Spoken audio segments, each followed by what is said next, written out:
Who are we? We're not sellers of drugs, not mere manufacturers of medication. What we make are memories. Memories that may not have been there to be remembered had a life not been lived. We make people better, and we save lives. And we make time too. Time we gladly give to those who have learned what so many of us have forgotten. The value of every single day. The preciousness of every breath, of every heartbeat. And we make tears, tears of thanks for the release from pain. And then there's hope, the hope parents have for the happiness of their children. You see, we don't have a strategy, we have a cause. We don't have a vision statement, we have vision. We see a future where good health is expected, not for the few, but for the many. And we don't have consumers or a target market. We have Nakato, Edwin, Okello, and Sarah. And that is why we're not a healthcare company. We want people to live a long and healthy life. Some call it human care. We call it caring for life.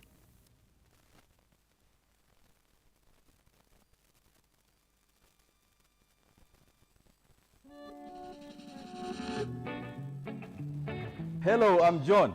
Please welcome to CIPLA KCIL. Here we're not mere manufacturer of medicines, but we make people better and we save lives. Follow me and I'll show you how we manufacture 60 million doses of quality and affordable medicine every year. Hello, Pena. How are you today? I'm good, John. How are you? Fine, thank you. So please tell us what happens here. This is the warehouse where we store the raw materials we use for manufacturing medicines. Our raw materials are sourced from pre-approved vendors from Europe, China, India, and US. The active ingredients are sourced from WHO-approved manufacturers. In here we have more than 500,000 kilos of raw materials stored under controlled temperature and relative humidity. After receipt, the raw materials are quarantined in here. They go through a series of checks in the laboratory by our quality control. This is the quality control lab. Let's check it out. Hi, John. How are you today? I'm good, how are you? Fine. Please show us around the laboratory. Welcome. We receive raw materials in the lab and we do analysis on these raw materials using the latest technologies and qualified analysts. The first test we do to identify the raw materials is used on this machine. We identify to ensure that what we have bought is what we have received. The second test we do is the quantification test to ensure that our raw materials are pure and are 100%. The final test we do is to ensure our materials are safe, and as such, this is the machine we use to check for any impurities. When materials are requested, they are sent through the pass box, dispensed under the reverse laminar airflow, and sent for manufacturing.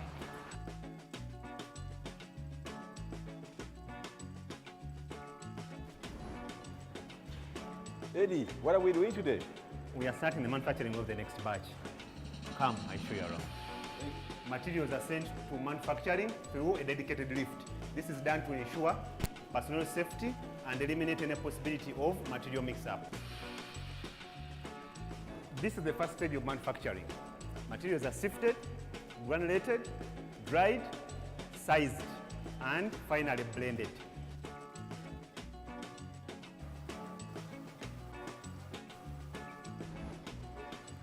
With the granulation stage completed, the next stage is compression using high-tech automatic machines. In these machines, we convert the granules into tablets. The compressed tablets are transferred for coating. During coating, a thin layer is added on the tablets to make them more palatable. This is the final stage of manufacturing, after which samples are taken to our quality control laboratory for analysis. To ensure that quality is inbuilt within our medicines, in-process quality control is performed at every stage of manufacturing in our mini lab. Thank you, Eddie. Thank you very much. Let's go to the next stage. Hello, Eddie. How are you today? I'm okay, how are you? Yeah. Good. Tell us about what happens here. This is packing. Come, let me show you what happens. The first one in line is the hand scrambler or air cleaning machine where our bottles are cleaned. The next machine in line is the silica gel inserter, which inserts a quite number of bags into the clean bottles. The next machine is a tablet counter with a visual inspection system. Here, each tablet that is packed has to be inspected for appearance. The next machine in line is the checkware, where every packed bottle is verified for weight. The next machine is the cotton inserter for products where we need to insert cotton to fill the gap above the tablets. Then the last machine in this area is the counting machine, which closes the bottles before they proceed to the secondary area.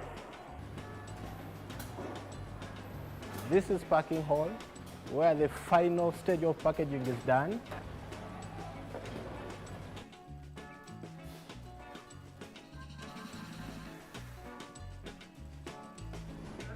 Once we receive the medicines from manufacturing, these need to be tested to ensure they are good quality, of the right efficacy.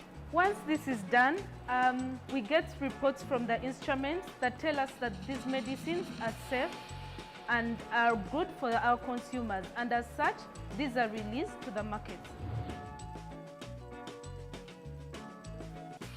This is the main warehouse and the distribution center. It has a capacity of about 6,000 pallets at a time.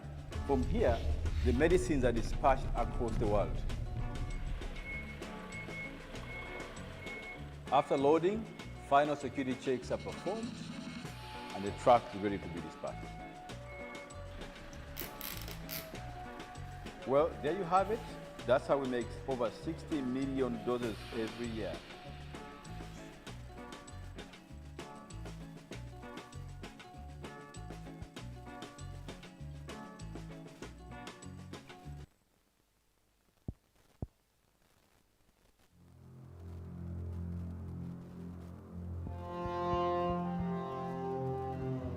You don't get to choose the life you're born into, but you can control how you live it.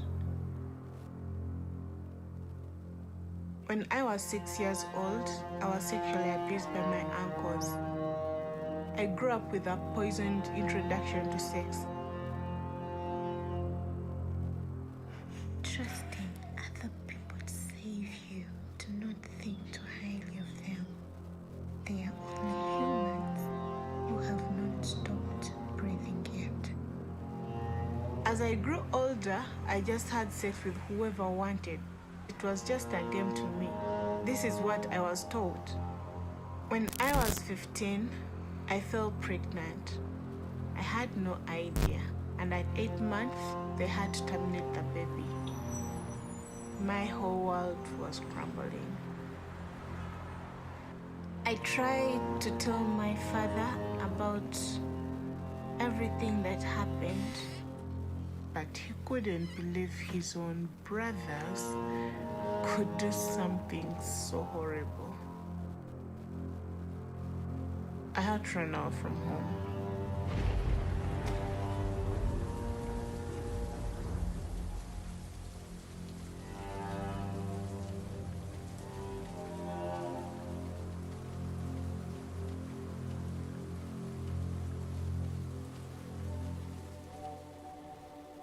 Do not think too highly of them.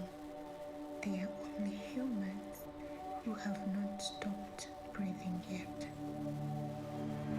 8 age 22, I fell pregnant again and I found out I was HIV positive. I was a single mother struggling on the street, begging, surviving. There was no meaning for life, and I had no one to teach me. I had no idea how to fix my life. I decided to tell the men that wanted to sleep with me, and they looked at me differently, with respect.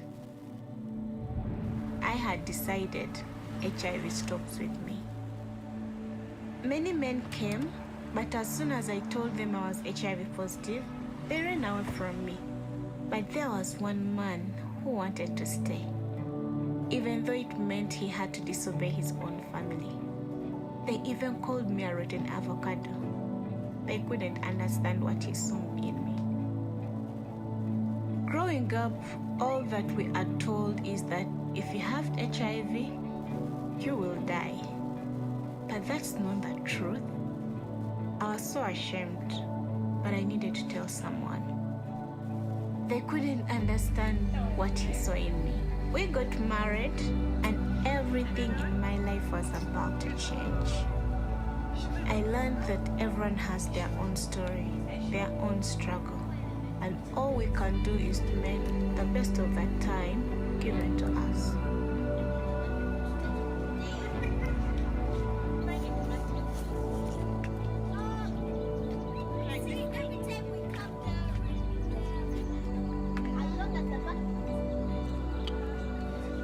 I decided to wear my status proud.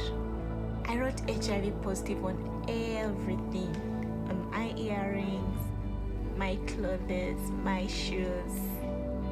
This is who I am. I am defined by HIV, but I am not limited by it. I'm living happily with my husband and our 3-year-old son, who are both HIV negative.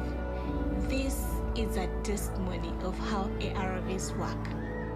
And my beautiful HIV positive daughter, who is as brave and joyful about life as me. You can live a happy life on ARVs. We all are capable of extraordinary things. You're so stubborn. No, you guys, the truth is, we had so much fun today. Don't ask what we talked about. What you did you have fun? Yeah, I had fun. What happened? For sure. Yeah, seriously. I had fun.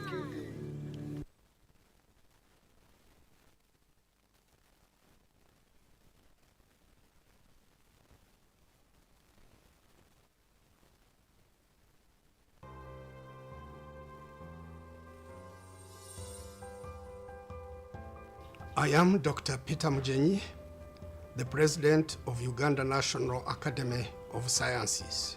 The people living with HIV live a life depending on the stage of the disease. In other stages of HIV, people actually live normally. They don't have any symptoms, they don't feel any illness, they are well and going about their work and knowingly having HIV. Later on, as the disease progresses, various symptoms start developing. These signs and symptoms develop very slowly, and it takes a long time for some people to actually develop a condition that we call AIDS, immune deficiency syndrome. AIDS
Good morning, everyone. If you would just like to move in front, there are a few seats in front that would like us to take up, if you don't mind, so that we leave room for people who are coming later to occupy the back seats. We'll start at 10 sharp.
I am Dr. Peter Mujenyi, the president of Uganda National Academy of Sciences. The people living with HIV live a life depending on the stage of the disease. In other stages of HIV, people actually live normally. They don't have any symptoms, they don't feel any illness, they are well and going about their work and knowingly having HIV. Later on, as the disease progresses, various symptoms start developing. These signs and symptoms develop very slowly, and it takes a long time for some people to actually develop a condition that we call AIDS, immune deficiency syndrome. AIDS is a late stage of HIV disease. So the other symptoms might range from mild weakness, a bit of skin rash, and then it continues developing. They get upper respiratory infections, some of them, not all of them. Others start getting various illnesses that they previously did not get. And as the condition progresses, it goes on to much more serious signs and symptoms. The serious symptoms of HIV/AIDS include conditions like shingles, where you get skin rash in a linear fashion on one side of your body. It can affect the eye, it can affect the face, the chest. Others get pneumonias, but most serious condition that a lot of AIDS patients die of is cryptococcal meningitis. This is an inflammation of the coverings of the brain and spinal cords. The only way you can know that you have the disease in time without waiting to be diagnosed by the signs and symptoms, which are late features of this disease, is to undertake an HIV test very early. People who are living with HIV, quite a number of them suffer from a condition that we call stigma. Stigma comes out of fear of the unknown. Some of them fear the symptoms of AIDS, but the commonest form of stigma arises from common human features, that is of shame. This shame comes from concern about what relatives might think about them, what their friends might think about them having HIV, and others, how the community itself might see them. Counseling is absolutely important for people having stigma to discuss their condition and discuss ways and in which they might approach how to address it. Positive living in the present times of effective medicine is very good news for people living with HIV/AIDS, because treatment is highly effective and people who take it early don't get those symptoms. CIPLA played a very crucial role in the treatment of HIV in Uganda. We're back in the late 1990s. Other pharmaceutical companies were not making their drugs available, and even if they made them available, they were prohibitively too expensive. CIPLA, for the first time, towards the end of 1990, brought in low-cost drugs, and subsequently, they made drugs that were in combination. It is now proven that available medicines are highly effective.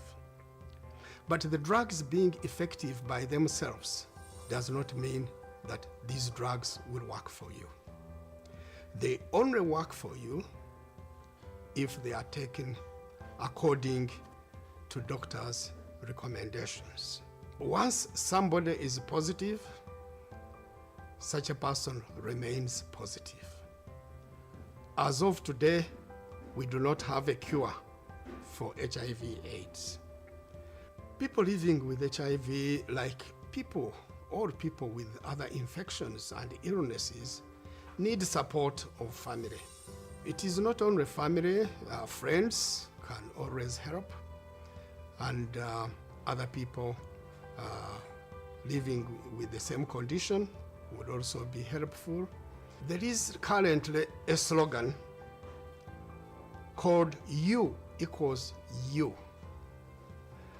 U stands for undetectable viral load, and equals U, untransmittable.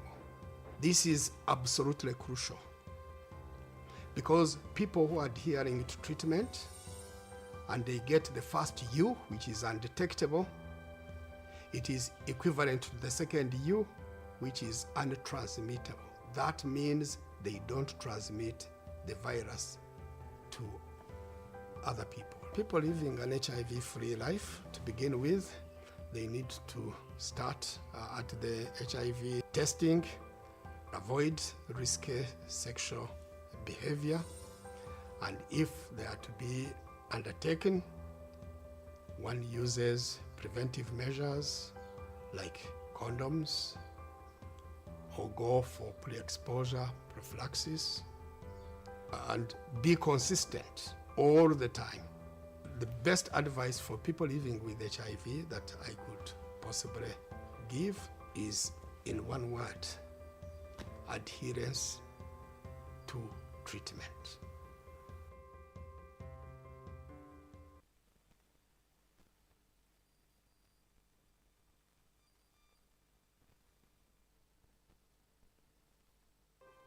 My name is Dr. Jimmy Opigo.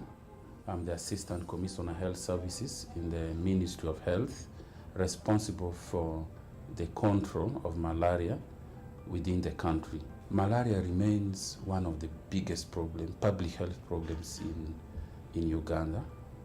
We still lose about 15 people every day.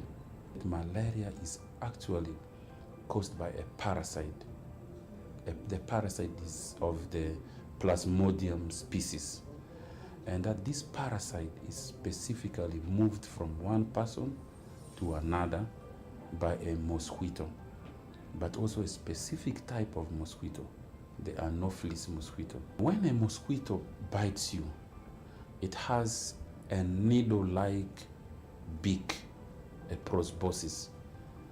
It inserts it into your body to suck blood. But to prevent the blood from clotting, it injects inside first its saliva. The saliva can contain parasites. If that mosquito is infected, it may contain nothing if it is not infected.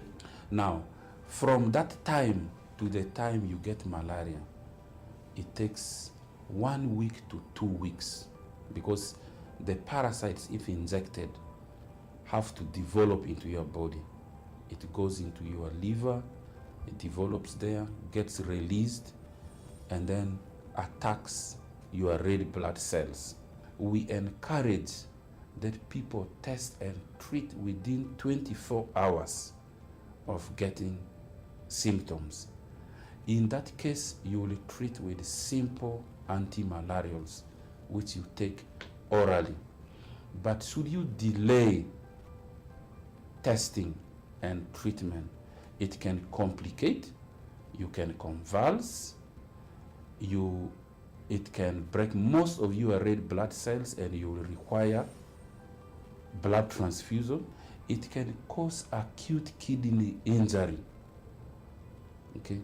And you have kidney failure and long-term problems. The effects on the brain can make you lose your body strength, motor function, and it can paralyze you, or your limbs can go spastic. There are two aspects of managing malaria: prevention and medical care. Now, prevention should be a lifelong endeavor. There are a number of aspects. One is bite prevention. We should all endeavor that mosquitoes don't bite us. There are so many things we can do. One, not to allow them to breed around your house. Those which breed very far, you don't allow them to access your house, and in the night you sleep in a mosquito net. If all this you have done, but somehow you get malaria, as soon as you get any fever, you need to seek medical attention. You need to take some tests for malaria and other things which cause fever.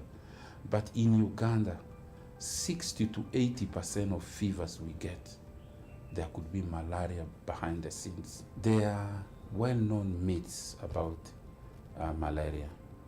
One, some people think it's a very simple disease. You don't have to prioritize it, or you can self-manage it. Some people think it's not necessary to test, and they can tell that they have malaria.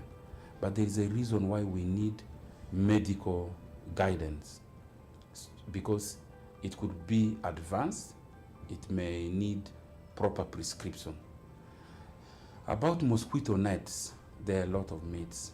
Some people think, oh, they cannot breathe in it, it's not well aerated, it's so hot, it can make them infertile, or mosquitoes will, after all, bite them before bedtimes. We have been engaging the public about this. We know mosquitoes mostly bite between 10 and 5 p.m. Government has traditionally made deliberate effort to get our country have capacity for in-house, in-country production of its own medicines. And COVID has hammered this point home, that global supply chain systems can be disrupted. And not only disrupted, but there are times all countries have to first attend to themselves. We know the CIPLA quality chemical arrangement. CIPLA was invited by government. Government has a focus on ending malaria, and that's why there is a purpose-specific program. And for this to work, they needed partners for medicine logistics, reliable partners. And they went in a framework. There is an existing framework between government to strengthen and guide the operations of the partnerships, but especially to secure availability. Also make it affordable. And when it is affordable, we can ensure coverage, okay? And this has helped you. If you go anywhere in a public health facility, anti-malarial medicine availability is 96%, okay? This is not comparable to any country around. And to some extent, there is the role CIPLA has played to make medicines affordable, available, and at a very short notice.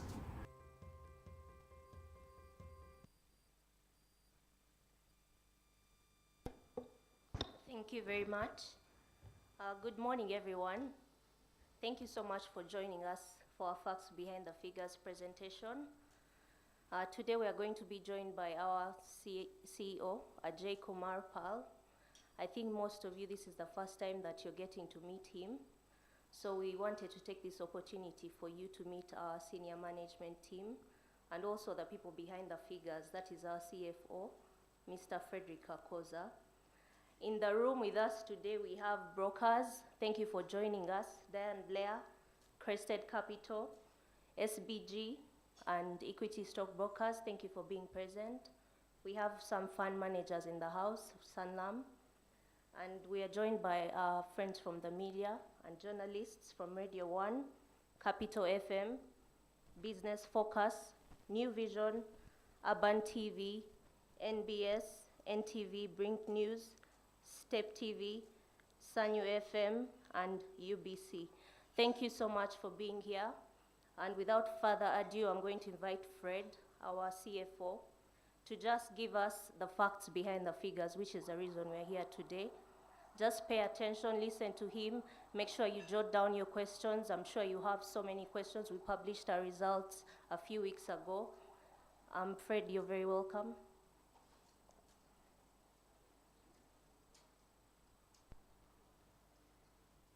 Good morning, everyone, and a warm welcome from my side. I know I'm not Fred, and you can't make out from me. It's just that I thought, let me first begin by welcoming each one of you.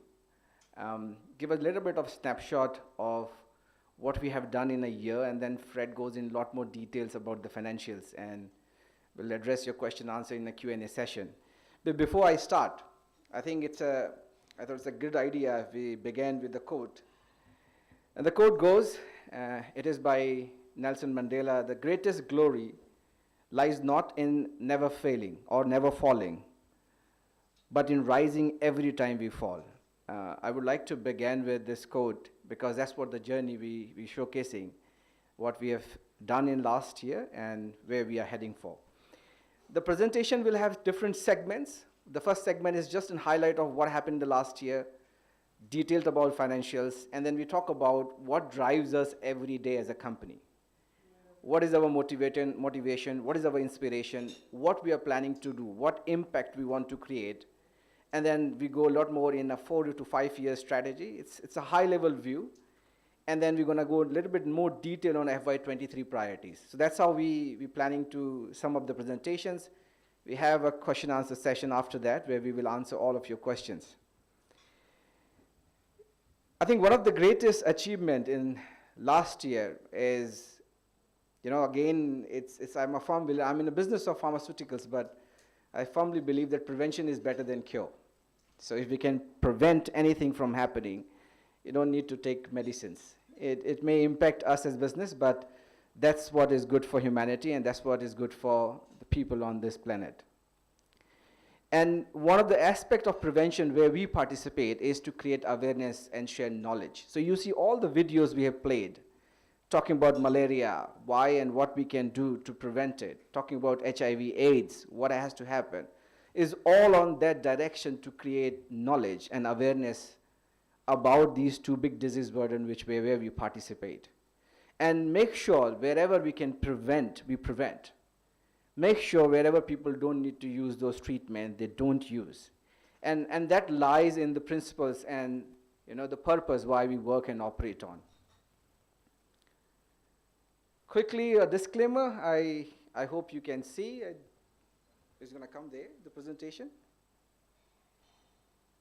Yeah, it's just to probably a finance thing, so I'll leave it as it is. I'm not going to read it. Coming back to our business achievements in last year, again, our focus last year was to make and bring the organization back on track with a straight focus on profitability. And I will be honest in speaking about it. We focused aggressively in the last year to bring profit on the table, which was a challenge in last couple of years. It's not the problem of the business, but it's I think was the need of the hour given the COVID and everything else, that we need to focus and correct our fundamentals on how we operate. Proud to present that there is turnaround of profitability in our business. Our EBITDA, which is operational profit, if you see, is $13.7 million in the last year cycle. So it's a great jump from negative 2.2. Now, negative 2.2, we can take with a little bit of pinch of salt because a lot were also driven by Zambia not paying, and we made sure that we collect from Zambia, put efforts into it. And I must thank government of Zambia as well here that they did pay a significant amount of what was overdue in the last year. So if you see, one of the highlight is that we recovered from Zambia close to $5.3 million in last year. I'm talking in dollar terms here, and Fred can talk in UGX, which goes in billions, so I will avoid that. Dollars becomes more easier for me to talk. But we have done a great work. The team has done a great work, and also the government of Zambia has supported us, and they paid almost 50% of what was overdue. I think the second area of focus was to build our portfolio. Portfolio in the sense that's the IP which we want to build over a period of time. And we have taken steps, and we're going to talk about a little bit more in detail, that how we are diversifying ourselves and trying to build new avenues for growth. And that's where we have introduced new products. 3 were introduced in last year, azithromycin 500 milligram tablet, which was very much used for COVID treatment. And it was one of the preferred drugs when there were no treatments available. Today we do have, and I'm going to talk about the COVID treatment as well when we go a little bit detail on what we're planning to do this year. The second product was CIPLA Plus. It's a pain reliever. I think there is a lot of suffering and pain, and I think that product does also come handy in terms of and it's very different from our portfolio. QCIL in past focused on 3 areas. One was HIV/AIDS, malaria, and hepatitis B. Now these 3 drugs, if you see, they're outside that portfolio. So one treats pain, the other one is non-beta-lactam antibiotics or macrolides, and third one is a prophylaxis drug for TB in HIV/AIDS patients. So 3 different products in 3 different therapeutic areas outside the core business what we used to do. And it talks about diversification, what we're bringing in the business. I think the third one is, and again, very proud to see that we've been recognized on the policies what we implemented for our employees, right from giving birthday leave to giving, paternity, maternity leaves, to all the policies which we implemented, which are for the staff and the employees who work for us. And this all has been done during the COVID period. So again, very proud to say that we have been recognized for that. We were awarded the best company in reward and recognition category across Uganda among 500 companies who participated in the survey. We were also second runner-up in our financial reporting. Last year we presented the first integrated annual report, and we've been recognized in terms of the reporting what we have done. As a company, we were always differentiated ourselves and been known across the world for our quality and compliance. And we made it a notch up in last year, where CIPLA QCIL is now ISO certified for 3 main certifications: 19,001, 14,001, and 45,001. One talks of environment, one talks of health and safety, and one talks of quality. And these are the global standard which we have done compliance to, and will continue to uphold our quality and safety standard in the company. Last year was also instrumental to stem our future growth prospect, and we're going to talk again a little bit more when I come for what we are seeing in next 5-year cycle. But we have signed a memorandum of understanding with government of Uganda for oncology and sickle cell and TB medicines. And this is the future. This is for making sure that we have a great future, a sustainable future. And why oncology? Again, I will show you some global statistics to say why oncology is so important. And third was, yes, we did improve our balance sheet. There were some overdue payables, which has been settled as we collected and made profit in the last year. So this is just a summary of few highlights what we think worth sharing, and there are many, the list is long, but I think these were important ones for all of us to know. Now I will bring the man with numbers, our CFO, Fred, who will talk a lot more detail on how the numbers look like, what we did, how the ratios look like, do you see improvements, and I'll leave that to all Fred to talk. Fred, welcome.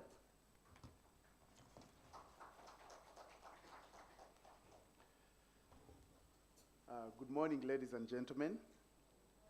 I am very pleased to present the results of CIPLA Quality Chemical Industries for the financial year ending 31st March 2022. This is very good performance, so I'm very excited to be the one presenting it today. I'll give a little bit of history. In the previous year, that is financial year 2021, we had a challenge of COVID, and many countries closed their borders and supply chains were disrupted. This meant that in some countries, it was not possible to access their regular doses of medicine. Some of those countries came to us, and we saw a spike in revenue in that year. We also had the same challenges in terms of supply chain disruptions. Cost of getting items in was quite high, and our cost went up as well. So although we got a benefit on one side, that is in terms of increased revenue, but we also got some setbacks on the other hand. So even then, we've managed to deliver very good performance. So I'll go straight to the top line, that is our revenue. Our revenue compared to the previous year was 6% less, and as I mentioned, this was mainly because of the exception revenue that we're getting for COVID sales. The countries which were unable to get the supplies from their regular customers came to us, and we supplied to them.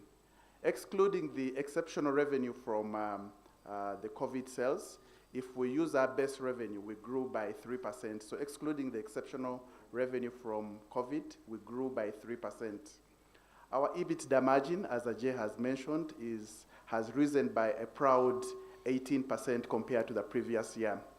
I would like to remove the exceptions as well. So if we remove the exceptions, it will be 16%. So the number you should take is 16%, excluding the exceptions. Our net profit margin has improved by a whopping 13%. And if we remove the exceptions, that number would be 12%. I'd like to add more detail on the revenues. Our revenue trajectory is as shown. At the time of listing, our revenue was 195 billion, and throughout the journey coming to where we are now, at 31st March 2022, we are 267 billion. If you compare where we started at the time of listing and where we are, that is a whopping 11% leap, and we hope to sustain that leap. We hope to struggle to keep that growth. Our compounded annual growth rate is about 8%. So if you are to do it on a year-on-year basis, it will be about 8%. But as I mentioned, last year, that is financial year 2021, had an exception of about 24 billion, which related to sales to countries which were unable to maintain their supply chain for the medicines that they provide their patients. I would like to break down the revenue we made in the therapeutic areas. And if you look at the ARVs, in the year under analysis, we had about 201 billion. This compares to 209 billion in the previous year. The antimalarials was 57 billion compared to 72 billion in the previous year. And the other revenues, this is mainly the private business, grew by about from 4 billion to 9 billion. The private revenue is where we have the private business, which we purchased in the previous year. I'd like to talk about the profit and the profit position. I'll start with the EBITDA. That is the management profit, where the management is appraised. Our EBITDA closed in at 48 billion compared to almost 1 billion in the previous year. But if we remove the effect of Zambia, our EBITDA was 29 billion, rising from 10 billion in the previous year. So that is a rise of about 181%. When you look at the profit after tax, and I'll compare it to the profitability as well, over the years we had gone down to negative because of the effect of providing in full of the Zambia debt over the years. And when we recover, that has gone up. But even without the recovery, we still recorded a healthy growth in the net profit margin. So our net profit, our bottom line, was 24 billion compared to a loss of 11 billion in the previous year. And as I mentioned before, this was a very good leap. When we make profit, of course, we pay taxes. And I'm very proud to be a Ugandan contributing to taxes. Our tax bill, and I think most of it is paid, is about 6.3 billion as a result of the healthy profit that we made. And this compares to 2 billion in the previous year. And I think in the previous year, although we made an accounting loss, we still made a taxable profit. So that's why we had to pay that, that tax. I'd like now to dive into a lot of detail in terms of our numbers. And I'll look at the profitability, the liquidity, the capital structure, and the general cash cycle. And even before I go into further detail, I can accurately report that all our ratios have improved over the previous period. I'll start with the gross profit margin. Our gross profit margin increased to 26% from 19% in the previous year. This was mainly because of improvement in the cost of inputs and also reduction in cost of the supply chain challenges that we had in the previous year. There's also been an effect of the mix of the products that we buy, and that mix worked into our favor. In terms of EBITDA margin, as I reported earlier, we closed in at 18% compared to almost neutral in the previous year. Our net profit margin was 9% compared to a loss of 4% in the previous year. Return on equity was 16% compared to 8% in the previous year. Return on assets, all these are profitability ratios. Return on assets was 10% compared to a loss of 4% in the previous year. Our ROIC, which the brokers should be very interested in, is 14% compared, recovering from a loss of 7% in the previous year. I need to talk about our liquidity position. Current ratio is at 2.4% and was 2.1 in the previous year. We usually try to keep this ratio above 2 to make sure that our liquidity position is quite good. The quick ratio was at 1.3 compared to 1.1. We usually try to keep this one at more than 1. Our liquidity improved greatly, mainly because of the profit position that we made and also the recovery of money from Zambia. This was further enhanced by the stringent credit management and other operational efficiencies that we achieved during the year. Our net cash position at year end is positive at 8.5 compared to a positive balance of 7.6, rising by about 0.9 billion. Our working capital has leaped to 104 billion from about 79 billion. And this is still again because of improved cash position coming from profitability and other areas of debt collection. Our cash cycle is at 169 compared to 142. And the main element there is the inventory. Inventory days have increased, and they've increased because we are keeping stock to keep our production running. It takes quite some bit of time for inputs to come into the country. So to keep the factory running, we have to have all the inputs in one place all the time. So in a nutshell, that is how our performance looked like for the year ended 31st March 2022. I would like to invite back the CEO to tell us about our inspiration and what we see our next 5 years to be. Mr. J.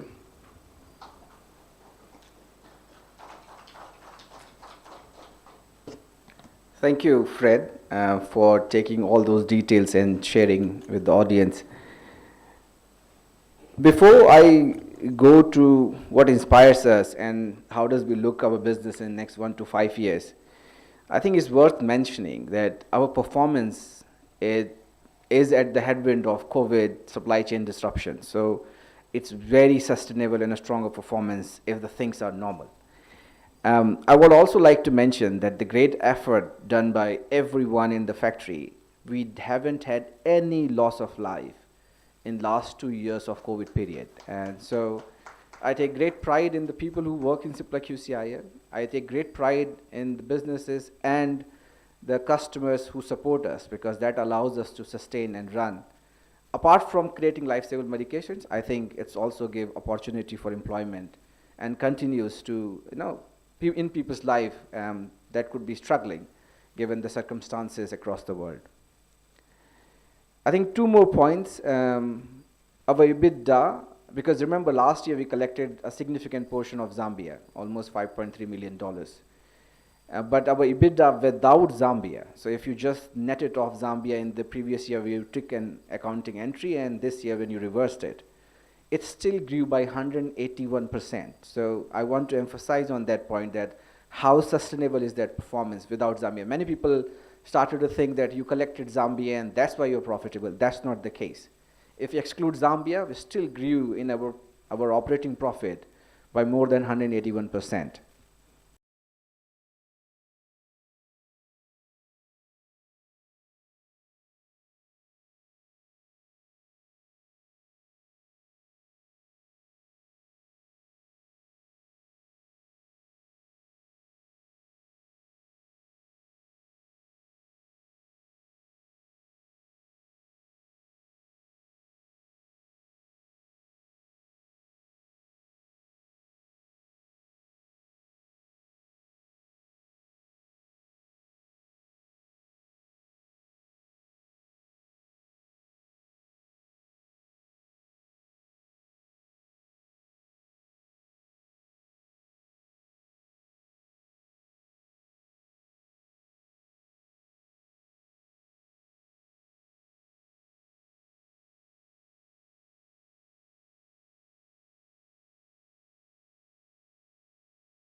drives us, and 4 areas of impact, what we want to create. Caring for life is the purpose what we drive. We saw that we want people happier, and I think one aspect of that is what kind of treatments and what kind of diseases you are addressing as a company. Everybody can make paracetamol, right? But who can make HIV drugs? Who can make cancer drugs, which are not even available in this continent? And a lot of people suffer because nobody brings those solutions to this continent. And that's what we are doing. So we care for the treatments we bring and the big disease burden which nobody wants to touch. And I'll give you a classic example here. We became the first company who has produced COVID treatment outside first world and India. I want to show the product to you. This has been already approved by NDA for emergency use, and we have manufactured it. We are submitting our data for full use. The product calls Molnupiravir capsules 200 milligram. It's a treatment which was developed by MSD. They've in-licensed it through CIPLA, and I think we are the first company in the entire continent who has made this product. So it talks about our purpose. We want to talk about what we can bring and how does we impact the life on the continent. So product is here, still awaiting final approval from NDA, full approval. They have given us emergency use approval, but once it's fully approved, we hope in next 2 weeks, this will be available in market for prescriber to prescribe and for the treatment. It's used for moderate and mild COVID, and it's very much recommended by WHO as well in their treatment guidelines. So that's the kind of treatments we are looking into. And it's just not this. I mean, you all know that we went into cancer because of the same situation. There are almost 33,000 confirmed cases in Uganda.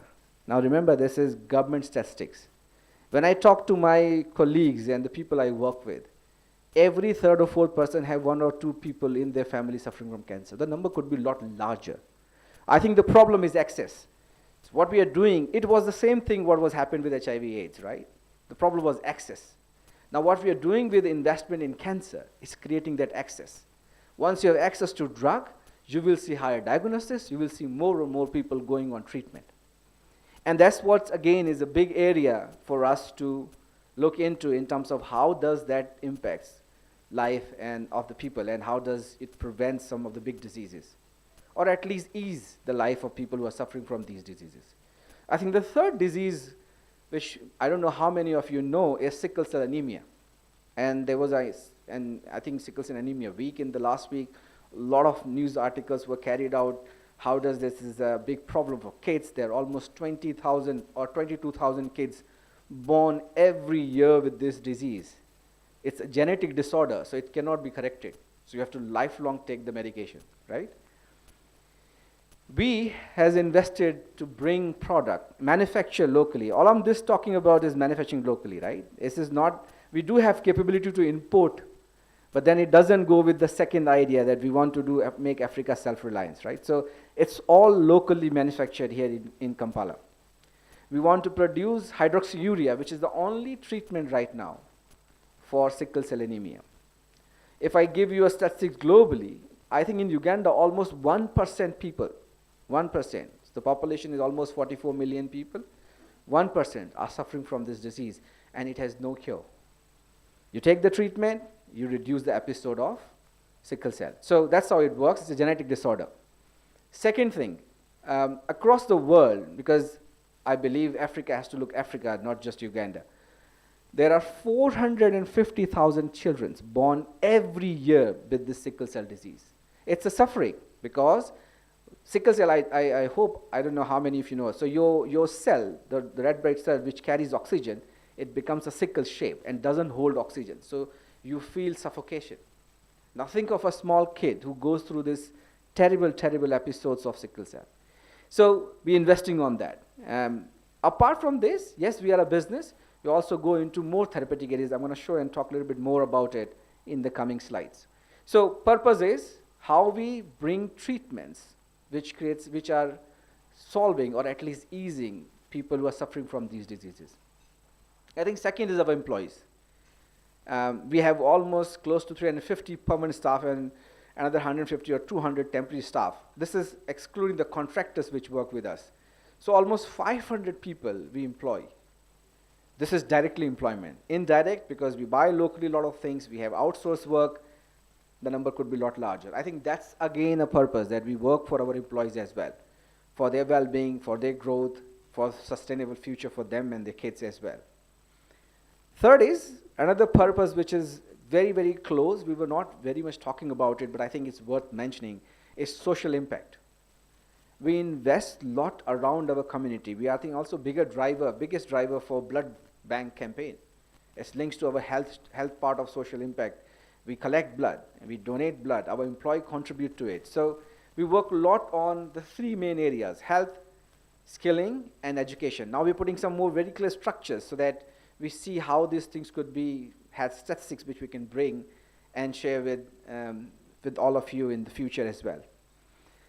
Fourth thing which we were always doing it, but I think it's become the interest of the world, is the environmental impact. You talk about anyone across the first world countries, developing nation, developed nations, everybody is talking about sustainable future, right? Everybody wants to, and the idea is that we leave the Mother Earth for our future generations as we have received. Don't make it worse, because they're going to suffer, right? And they are our children's and grandchildren's which are about to come. So the idea is how we have an impact on environment, what we do as a company, and how we become responsible to make sure that we do not impact our environment in negative way. And there are four areas which we are working. Energy management, how we make sure we consume wisely. Carbon management, which is greenhouse gas emission, what we do to reduce greenhouse gas emission from our operations. Waste management, and the idea is that nothing what leaves CIPLA QCIL should go for landfill. All the water which we send outside from our factory, and entire factory is treated. It's of the highest standard. So we do treatment and send it. But there is solid waste which still goes out. We are targeting that by 2025, we should have zero to landfill waste coming out of CIPLA QCIL facility. And the fourth one is water management, how we become water neutral as a company, where we don't consume water which is generated with a lot of efforts, clean water, right? So the idea is that how we do environmental impact, and again, it's one of the big purpose which drives us, what we do on a daily basis, what choices we are making with the kind of product we manufacture, the component what we use. So caring for life, that's what the four areas which gives us inspiration to work on apart from doing the business. Now second is obviously what impact we want to create as an organization. I spoke about anti-cancer and sickle cell manufacturing facility. That's the impact. Probably by end of July, we will do a groundbreaking of that facility, because we have done the electric engineering designs are completed. We'll see some snapshot here as well.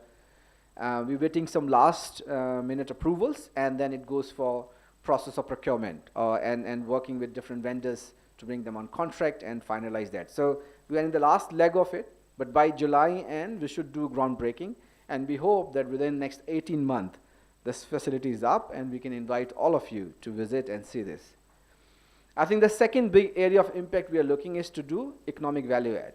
And economic value add in various forms. You talks about our tax payment, you talks about the local sourcing of material. We do have over years changed a lot in terms of what we can source locally within Uganda. It's again talks to value add. How we outsource some of the activities, that also talks about economic value adds. So that aspect is another area of impact we want to create. Third one is uncompromised quality. You can hear we have a problem in making profit. You can hear that we have a problem in maybe not having a range of products. But what you will never hear is to compromise on quality. As a company, we put a lot of money in making sure we produce highest quality goods in Africa. People believe that in Africa you can produce substandard. People, bring substandard products to make more margin and money. CIPLA QCIL has a strong commitment about quality, and we're known for that. And we never gonna compromise on what we bring. The product what we bring is of highest quality, which could be manufactured anywhere, but we manufacture here locally in Uganda. Fourth one is capacity building. I also strongly believe that the industry grows if more industry comes, right? And this talks about capacity building. And it's also, you know, if you have more and more industries, you share skill sets, you share a lot of good practices. So we are also working a lot to capacity build. I think we believe that we are the training house for pharmaceutical manufacturing in this East Africa. We have a lot of people who come for training. We do a lot of internship, and it's all capacity building. All those pharmacists, chemists who come and learn, they go and practice. I mean, get absorbed by even government institutions. And our training standard is pretty high. So capacity building will continue in our company. So that's another impact we want to create. Now, how does this all link to what the business is going to do, right? So we have four main areas on which we are working to drive sustainable long-term growth, you know, for our investors, our shareholders, what they get from this company over a period of time. And these four areas, I think they're very standard. I mean, anybody who has studied management, it's not like we have reinvented something. We just took those best practices and say what we can do about them. One is cost leadership. So what we have done so far in last year, where we have built good health of the company, the financial health is very good now. The idea is to continue to build on it, right? So cost leadership is going to remain a very, very important area. It's also relevant because if you're trying to bring the diseases or you are trying to bring treatments for diseases which is in mass numbers, your price has to be large so that it could be accessed by many, right? So cost leadership will continue, and I think that will be one of the important areas which will bring, you know, better profitability and also allow us to bring more and more products into the company. There are two main areas in cost leadership which will work. One is continuous improvement in operational cost. So we've reached a new benchmark in what should be our cost. But I also strongly believe that if you continuously focus and you continuously keep your employees engaged and motivated, you will find innovative ideas to further reduce it, right? So continuous improvements in operational cost. And I want to again emphasize, when we say operational costs, it's not to compromise quality anywhere. I think there are a lot of opportunities in the cost just to streamline, digitalize, which brings that element. I think the second one is adoption of digital tools for process simplification. So if it takes 10 steps to reach that outcome, how we can adopting digital tools make it in 5 steps, because then 5 steps reduces the cost. So that's another idea. There's a two main focus area and how we'll continue to build cost leadership. Second one is growth and sustainability, and I think that's our focus. Pharmaceutical growth doesn't happen in a very short period of time. I was just sharing it with one of the colleagues here. It's not an IT company where you have non-tangible expectations that makes it, the company looks very big. Pharmaceutical is very tangible. There is a process to do it. I'll give you some numbers. It takes average 10 years to develop a molecule. 10 years. It takes average $2.2 billion to get one molecule out. Now that's the length of period. It takes 1 year to tech transfer a product, 6 months to 1 year, because you have to go through so many processes. So it's not going to that you can get a 6 month and suddenly everything is changed. I think it's building, it takes time, but it's very sustainable. Once you bring it on, it continues. So growth and sustainability, we have 3 main focus areas for growth. There are 3 growth drivers. One is customer base penetration. Second one is product expansion. And third one is market acceleration. So customer base penetration is of existing portfolio. So we have portfolio of HIV, malaria, hepatitis. The idea is how we create access and penetrate more in the customers what we already have. We work with institutional buyers, we work with governments. So how we create further access. You know, Uganda's currently accessibility to ART therapy is around 91-92%, right? I think the WHO and UN, they're targeting 90-90-90 goal, right? So ARV access to the people who are HIV positive around 90-91%, 90-91. Why not 100, right? So that's the question. So how we keep on penetrating the existing customers. The second is product expansion, where we are talking about new therapy areas. beyond what we do regularly, right? So that's the second growth drivers we are working on. And this product is an example, right? That we can bring products which are outside the core therapies, what we already were manufacturing from last couple of years. Third one is market acceleration. And it's basically for rest of Africa, where we're talking about how what we have done here. And that same access and affordability and accessibility, why it cannot be done in other countries. Why the other countries also cannot reach the same status of people on HIV therapy, people accessing malaria treatments, right? So that talks about market acceleration. The talk is outside the EAC, what else we do? How we go and still create access to a lot of patients who don't have access to these treatments. And it's all available within the region. So these are main three growth drivers we have. But the growth can only come when we sustain the compliance and show that we as a company are compliant to all the regulatory requirements in the world. And you know that we are very few companies across Africa which is WHO compliant.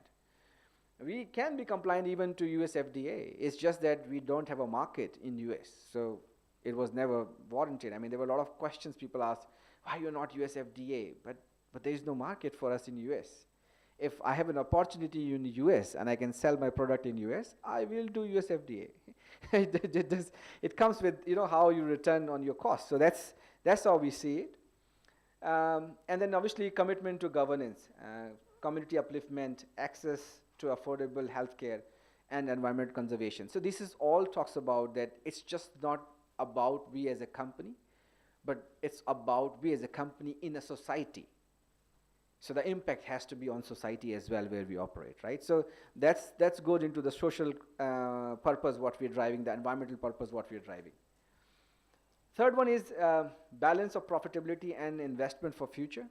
We spoke about the oncology investment, what we are doing. So a lot of the profit what we make, a portion of that we will use to fund that project. We will also get debt from outside, but it's a balanced approach. So we always look into if we make more profit, and believe me, if you have money, you can invest in a lot more things, even probably in long run, if we continues to make money in a research and development here in Africa, right? Not now, but probably as the time comes and you have surplus cash. So we can invest in research and development also.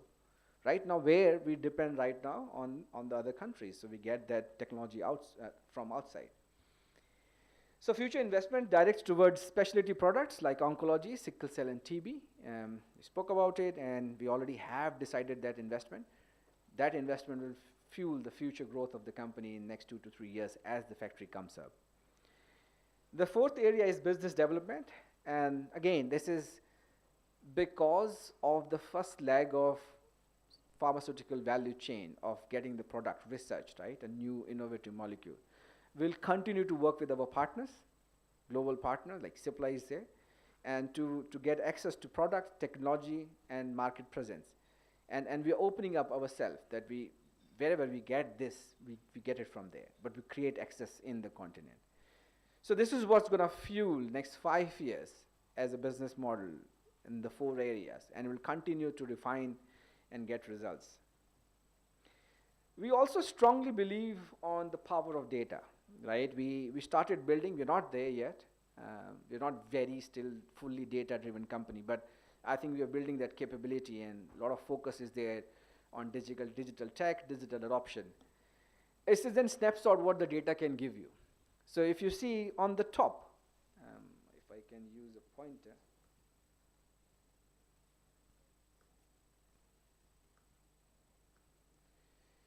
You see this big, I don't know, green or a blue block. It depends upon how you can see it. So you can see on the top. So this is a statistics published by a global company, and they talk about what will be the big therapy areas in next 26 years, 5 to 6 years, right? And talks about the percentage growth in CAGR sales growth, as well as the size, right? The value in terms of the money. Oncology, it means the anti-cancer drugs becomes so big across all therapeutic areas. Can I tell you where HIV/AIDS is? See this small antiviral. It's just not HIV/AIDS. It's HIV/AIDS and many other antivirals. It's such a small component. Now, if you see relative to this, how big is this? And that's what made us also to think, to justify our business case to invest in oncology. This disease is going to become next big problem. And it is there already, but how we begin now to see that we are there and available when somebody needs the treatment. So that drives that. Second area is diabetes. We are also focusing on it. We are going to bring a couple of products, locally manufacturing for anti-diabetes as well. There are other areas, but we have strategic choices. We have taken oncology, anti-diabetic, antivirals, which will become the three main areas. Other than that is one more cardiovascular diseases, which is again, when we show you a portfolio, it will give you a little bit more detail. But it's all driven by data. It's all driven by global statistics. Now coming back to one of the important wheel. When I see a business, I mean, I used to cycle. I used to long distance bicycle. Uganda, a little bit problem with roads, but I enjoyed that when I was in South Africa. So the front wheel of bicycle, I really believe it's a portfolio. It's all the products what we bring. The handlebar is your purpose because it takes you where you want to go, right? You turn based on your purpose, what you drive. So portfolio becomes very, very important portion of what we do. If you see on your left-hand side, there are 3 core therapeutic areas which was built over a period of time in CIPLA QCIL. HIV was the starting, malaria is the second one, and the third one is hepatitis B. What we are doing and where we are expanding into in these new 5 areas. First one is anti-infectives, and azithromycin introduction is actually in that category. Molnupiravir will be in that category as well. Second one is CV diabetic. It's mainly to work with hypertension and diabetes. So in this category, we'll bring a lot of products which are to use to treat hypertension and diabetes. Third one is gastro. I think that's also a bigger problem in the continent because of water and all the other things. That's another very important area and area where we'll bring new products locally manufactured. And the fourth one is pain, mainly paracetamol-based better combinations, right? It's just not plain paracetamol. And the fifth one is the cancer and sickle cell. I mean, we spoke a lot about what we're doing in cancer and sickle cell space.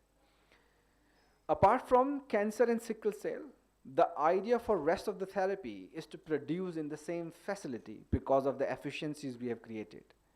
What does it give? It gives a lot more better return on investment of this company. So you see the profit is further going to improve and improve as we get better returns out of the same facility by producing more and more products and different therapeutic areas. Now we also believe that proof is in the pudding.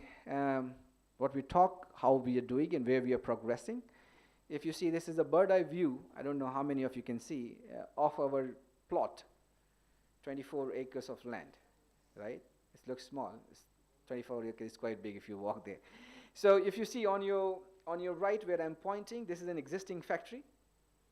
In the center, we have a utility block. It means that's the utility which provides and runs the factory. If you see the green area, it looks greener because we're talking greener environment.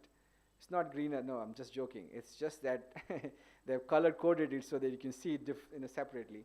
It's the new anti-cancer facility where it is coming.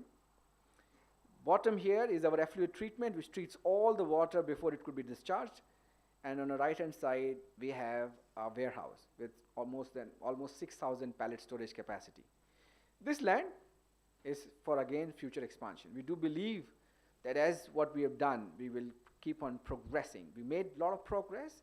We're going to continue to progress. So this area is for future expansion of this company. This is the architecture layout of how the oncology facility will look like. We have done detail engineering. Everything is signed up. It's just now the process between getting the final approval, procurement process, and then going into construction. We estimate close to 18 months to be up and running, including the tech transfer of a couple of products at the start. And then we started to live our vision, what we have taken. This was in journal about what we're seeing as a company, where we are heading. what are the key drivers we look into, what inspires us, what the impact we want to create in next 5 to 10 years. But let's come to reality, right? Let's come back what we're going to do in the next year. Let's be a little bit more detailed in terms of what exactly we're going to do.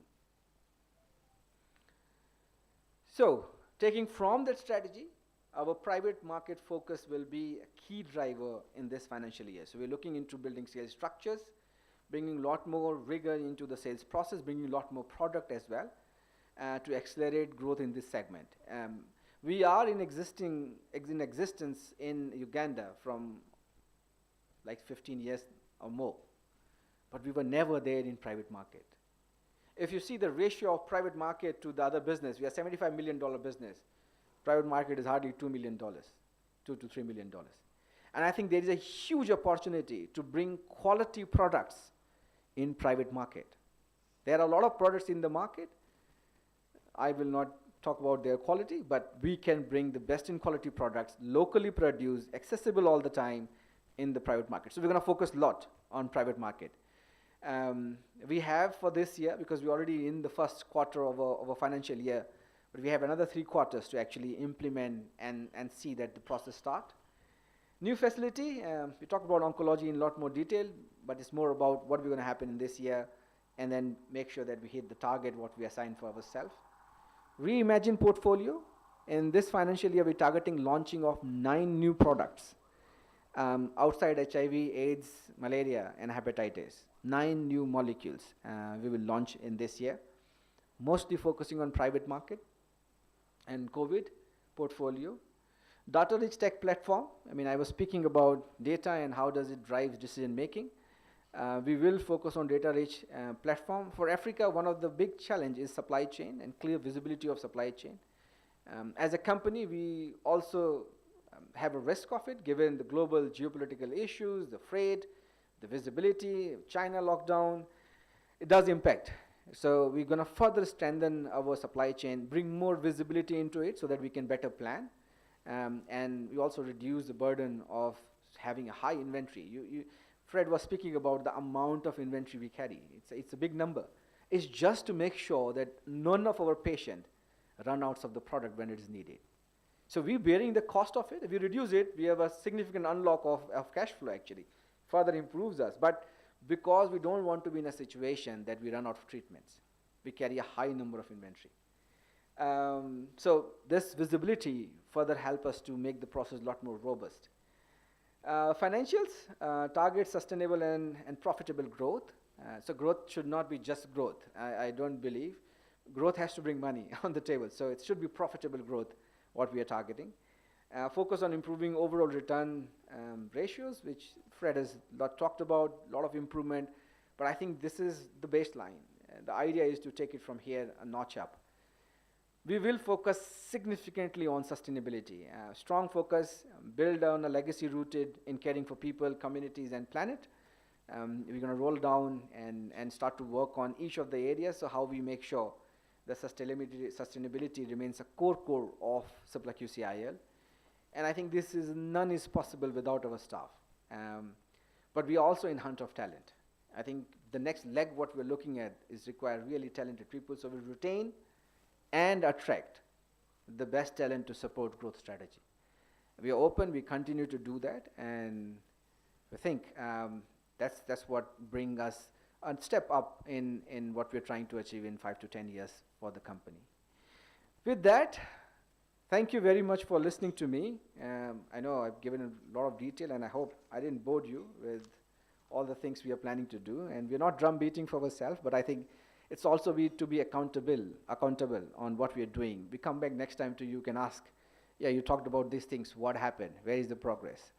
Again, I would like to end with this wonderful quote from Amelia Earhart. The most difficult thing is the decision to act. I think it's the most difficult, and those people who sit in top of decision making, they all can resonate with it. The most difficult thing is the decision to act. Rest is merely tenacity. So if you made the decision and you're tenacious, you'll achieve it. Thank you very much. Appreciate your time, and thank you for listening for me.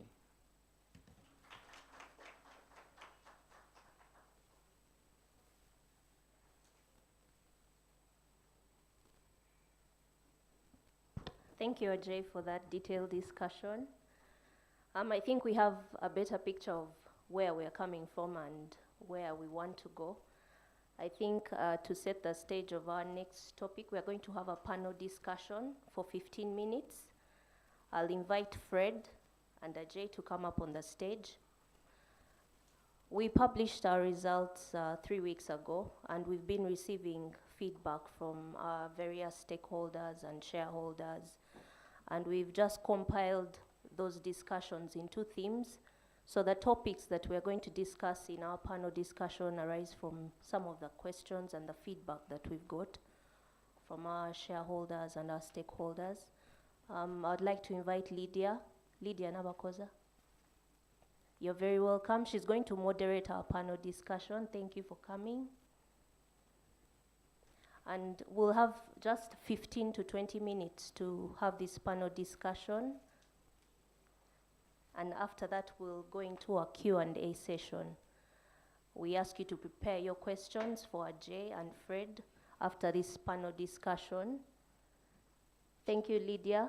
The floor is yours.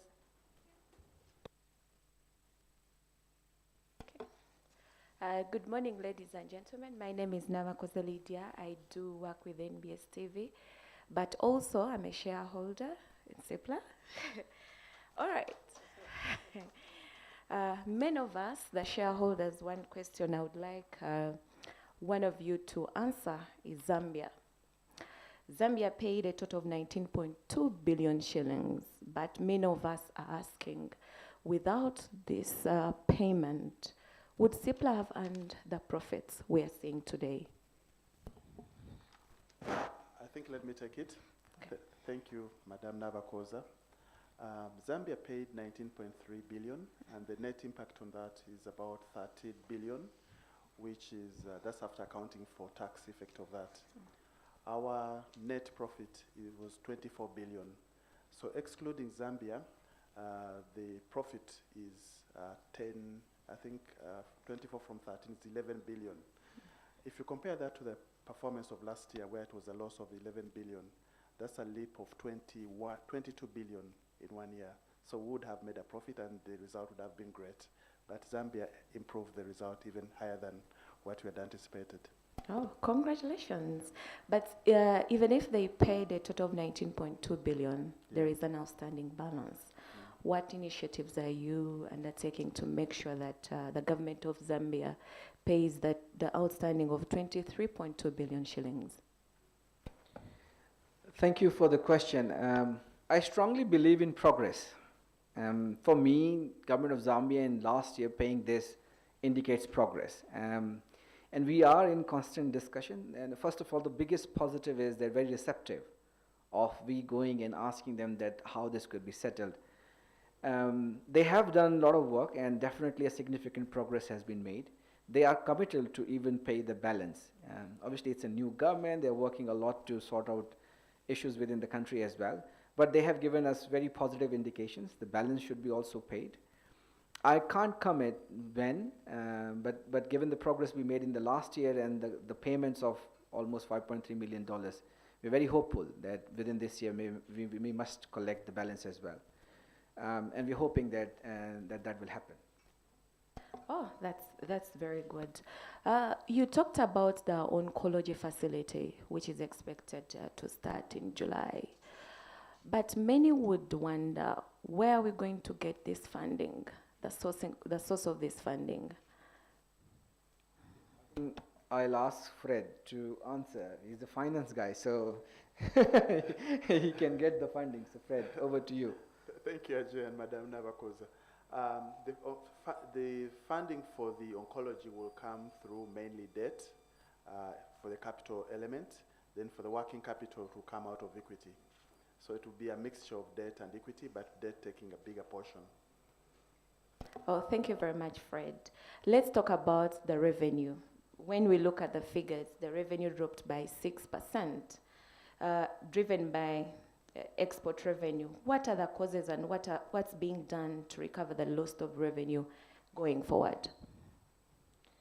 So last year, I think during the presentation by Fred as well, he alluded to what was transpired in FY20, right? So I don't know you recall, in FY2020 we have shown a growth of 48% from the previous year. So there was a significant jump which we reported in last to last year numbers, primarily driven by once-off opportunities which we received due to COVID restrictions in the country. So there are a couple of countries who were struggling to receive goods from their manufacturers across the world, and then they reached out to us to help them out for that period.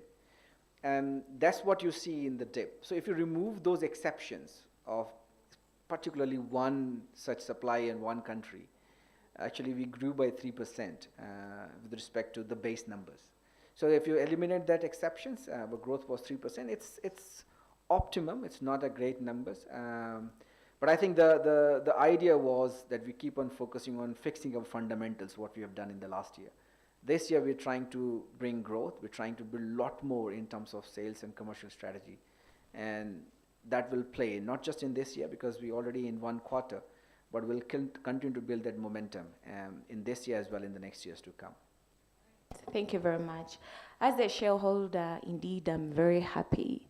And though I'm very happy, but when you look at companies listed on the Uganda Securities Exchange, we are not doing well in terms of dividend yield.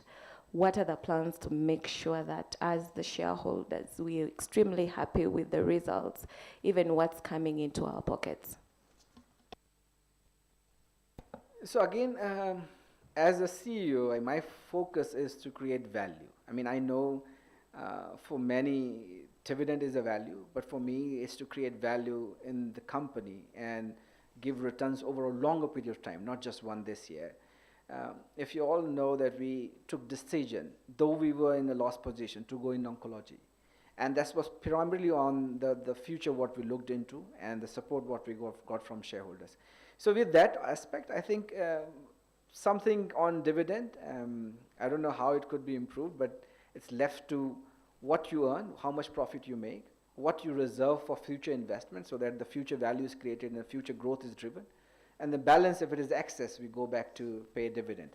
You know, one thing we also need to know, we are unique as a company. We don't have any company to compare to say whether we are higher than the benchmark or we are lower than the benchmark or we are not meeting what the peers are doing in terms of dividend. If you see most of the company listed in USC are telecoms, banks, which is not pharmaceutical is. The pharmaceutical life cycle is different. It works a little bit differently. I was explaining you, it doesn't give you returns quickly because it has a very long lead time of bringing products and taking the products and creating market for it. I think that's what takes time. So I hope, and again, the dividend decision is subject to the policy what we have and the condition put in the policy.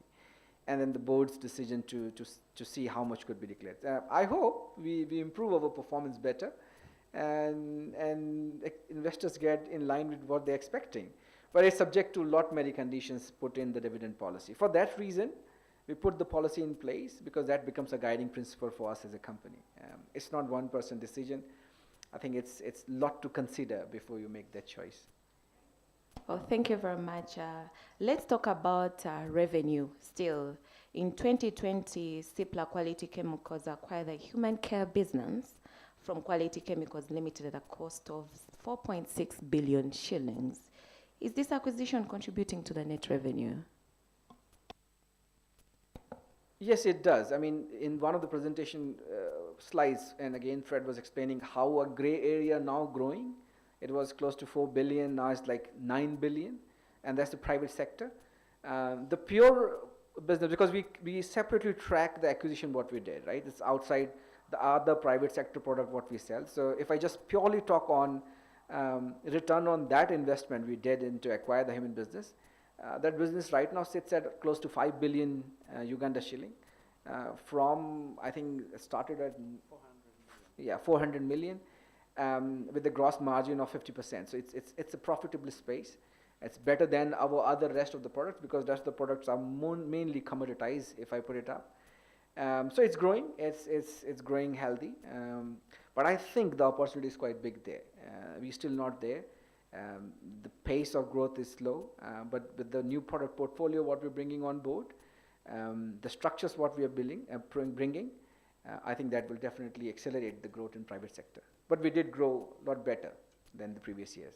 Oh, thank you very much. The public, even the shareholders, would like to have the assurance from the new team in terms of shareholders' value. Let's talk about the expectation. How are you going to make sure that you maximize the shareholders' value? So first bit of is, we are doing this from quite some time, so we are an experienced team. I think I must tell this. Though I took the role almost now a year back, but I was with QCL a year before that as well as in COO. And the idea was to understand the operations bit of the business, because if that's what differentiates CIPLA QCL from anyone else, right? The whole operations here. Number two is we have demonstrable results. You see our results, they are there, and we do see progress in those results, which again talks about that it's sustainable. Number three is transparency. I think we also bring a lot more visibility on what we are doing, how our shareholders keeps us accountable, and that's why you see a lot of statistics have been brought. The decision making, the reason behind that decision making has also been made public, I mean, if you ask me. So I think these three areas, bringing transparency, having a strong team. We have a very, very strong team which works in the background. We are just the front face, but there's a lot more stronger, capable team who works in the background. And they all have demonstrated in last year that it is achievable and it's sustainable. So all our health metrics what we put in last year, I can with a lot of confidence say they are very sustainable. The idea is to build on them now, right? So, and that's where we think we can further accelerate the growth as well as profitability. Well, thank you very much. Let me ask this on the disruptions within the market. We saw COVID, and now we do have Russia-Ukraine war. We don't know how long this is going to take and how long it's going to disrupt the supply chain. And we see, when we look at the results, COVID had an impact on the earnings, the export earnings. What other avenues are you bringing on board to make sure that even when the disruptions are within, even when COVID is here, we make sure that we do supply the export market and we even earn more revenue from this, what we are seeing today? So as I shared, right, we put a lot more emphasis in health of the organization, and which has a supply chain into it, because being sitting away from the core manufacturers, right, across the world, let it be India, China, you're very far from operations, right, where the more value is created. And easier to sort out supply chain issues. You're very far, so you depend on very strong, reliable partners in those areas, as well as a very focused planning and supply chain team here. So we restructured the supply chain team last year to de-risk that, and the team is in place, and they have done incredible work in last year to ensure that there is no disruption of it. We have again worked a lot on having long-term partnership with our suppliers. They trust us and we trust them in terms of making sure that there is no such situations where we run out of the material we require to produce. I think third is we also invested and blocked a lot of money in building inventory locally as well, to deal with 1 or 2 months of disruption if at all it comes, because some things are unpredictable. Nobody predicted Russia-Ukraine war in this age, that somebody can go for a war. It does have its impact. We are not immune to it. We do face it. But I think we put mitigations in place. We have system in place which immediately triggers when you have such event happen. And we are very confident that will not go worse off anyways. We have passed that phase. We are in a new footing. The idea is to move from here to upward only. Supply disruptions, given these controls we put, both from having inventory at site as well as having strong relation with suppliers, having long-term contracts, enable us to have no issue with supply chain. Yes, the cost of doing business has gone up because of inflation is high, freight is high, but yeah, I think every other business is dealing with it. So we have that capability, we have that competency, and I think I don't worry about it. Yeah, it's a concern. It does impact business, but then you find opportunities and avenues to fix it and overcome it. Fixing it, you talked about fixing it, but when it comes to fixing it means that even the cost of such a capsule is going to be extremely high. Should we expect that? Yes, the cost goes high, but then you remember in my presentation, one of the driver is cost leadership. And what you do, so if some aspect of the cost goes high, with continuous improvement, you generate that saving in other aspects, the things which are within your control, like our operations, how we reduce consumption of electricity. Because if you reduce it, you reduce that burden on your P&L of actual expense. So they balances each other. I think every business runs like that. You will find opportunity to reduce, and then you have some things which are unexpected. And I think that's the job of management, to keep on tweaking between those two and still carry the business forward. Thank you very much. Let me give you a minute from each of you to give an assurance to the shareholders, to your clients, even to the suppliers, that next year will be bigger and better. I think I'll go first to the shareholders and all stakeholders in our company, our fellow staff, management and the directors, the tax authorities, and all shareholders wherever you will be. We are committed to making sure that your company delivers to the highest levels, and as much as possible, our results will be benchmarked to companies similar to those of our size. Thank you. I think I spoke a lot on what we are planning to do. I will not go into it, but I think just one comment. We as a company and as management, very much driven by the core purpose of caring for life.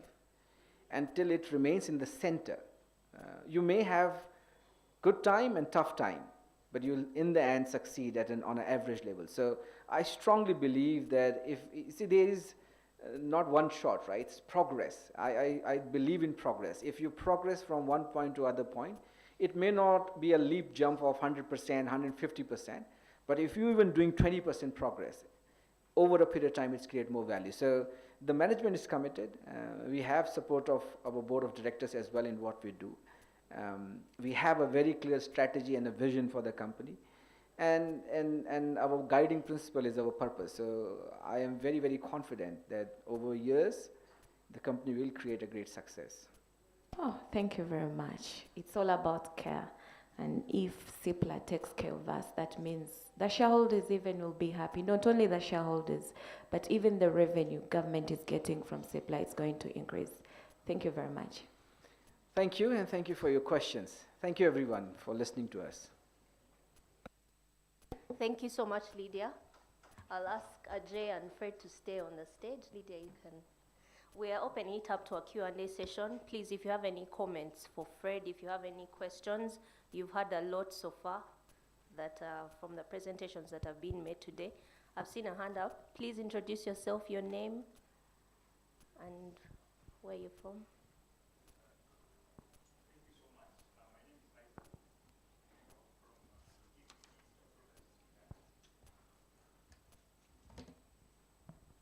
Thank you so much. My name is Isaac. I'm going to go from Equity Stockbrokers. And I'm a broker, I should say.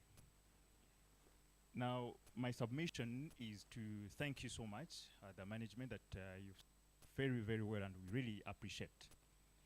But on the other hand, I've heard that the management of CIPLA is really competent and it's driving the company. That's very nice. Now, given the management of the company or CIPLA vis-a-vis the stock, the price of the stock, those two work hand in hand. They go hand in hand. Now, we have since seen CIPLA listing on the stock exchange, I think 2018, at 256.5. And CIPLA has gone up for, I think, the highest price is 260. Now, since then, it has gone down. Apparently, it's trading at 69 to 70. Now, in relation to the management, how competent it is, how good it is, should I say that you're happy with the price? Can you kindly talk about the price? How is it good to the shareholders, in other words, even to the management? Because the selling point when you're selling CIPLA as brokers and other people is talk about the management of the company, which is doing great, but the price is really dropping down. Then how will you convince the other shareholder to come in and buy more stock? Because we want to see the stock being bought. We want to see activity on the stock exchange. So my question, or my humble question is, are you happy with the price? Thank you. Thank you for the question. Let me begin, and if Fred you need, you can add to it. The work of management, I mean, if I'm a shareholder, definitely I'm not happy with the price, right? Because obviously that dilutes my value. But as a management, we also believe that we work towards creating value for the shareholders.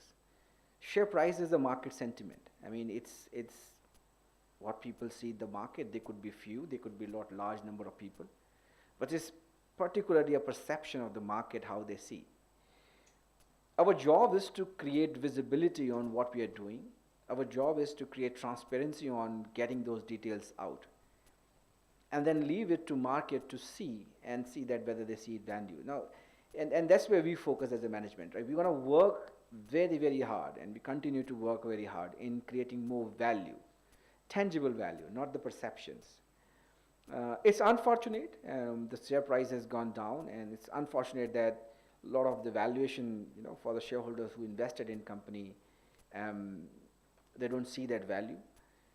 But its question is that we're not working on market perception and sentiments, right? We work on actual tangible actions which creates value. The value in terms of investment, the value in terms of getting return on the investment, the value in terms of creating profit, the value in solving the bigger problems in the continent why the company was established. And we will continue to do so. Yes, share price remains a concern. As a CEO, you do continue to look into it and say what's going on. But I don't want that to become center of focus than actually focusing on what actually creates a tangible value for the company. So that's how we operate. We work, again, continues to work that we create more return on investment for the shareholders. We create more value for them. Market sentiment, I leave it to the investors to buy and sell. If they see that, yeah, I don't believe in the company, what they're doing, it's up to them. I don't want to maneuver. I can't go and change that as well. I mean, I can just bring data, information, and transparency on board, which is what we're doing now. And we do believe that a lot of investors will see from this visibility that what we're doing, how we are moving, there is a future and a stronger future for the company. And then maybe share price corrects. But I'm not going to go and invest a lot more time in correcting and checking the share price to say what else has to happen there. I think we will consistently keep on doing to bring transparency to people outside. We'll continue to focus on strategic priorities, what we have agreed, and we'll continue to create more value for investors. Those couple of them who don't see, I mean, I leave it to them. I mean, I do still believe as a company what the company has done beyond making money, the bigger purpose of how many lives the company has saved. I think that itself is a big value. It's a huge value to be in Africa and to be able to do what you do here. I mean, when I came here, it is one of the great facilities which have, not even exist in some of the areas of US. So people who think that it's something very normal is not. Not even in US you will find these kind of facilities. It is so unique. And that itself is huge value. Profit it's a period, right? It's sometime you go into a cycle where gone into a dip, but that does not mean that the company does not have value and does not have future. So I will urge all the shareholders, I mean, that they should see what we are doing and they should believe in it. And share price, I really don't know how to control. It's beyond our scope, and we don't want to also go into investing time and energy into it. So I think what we can do is bring visibility, which we continue to do. Like we did this event, we're going to do it every year. Every 6 months we come back with our results. We talk about there as well. So we'll continue to bring visibility. We'll continue to bring even the update on strategic priority areas. and I then leave it to market to decide how they want to see and perceive us. Fred, I don't know if you want to add anything. No, I think you've nailed it all. Maybe I'll just address the shareholders directly. Your company, your net shareholders' worth has increased by 24 billion, and the future is positive. We are going into new therapeutic areas, as the future all indicates that we are positioning ourselves to be part of the future, and that's why we're investing into the oncology plant. Sickle cell is quite big here, and we are still committed to caring for life and saving lives. So the investment in sickle cells and oncology will go a great way to resolve those challenges. The ratios, the liquidity of your company is doing very well, and the goodwill of the company, both in the governments here and governments elsewhere, is very good. We are registered in over 31 countries in Africa, so all that represents a market and a business opportunity. We as management, we believe you're competent and ready to deliver this company to the highest level. We've demonstrated this in the previous year, and we shall demonstrate it in the years that are going to come. Thank you.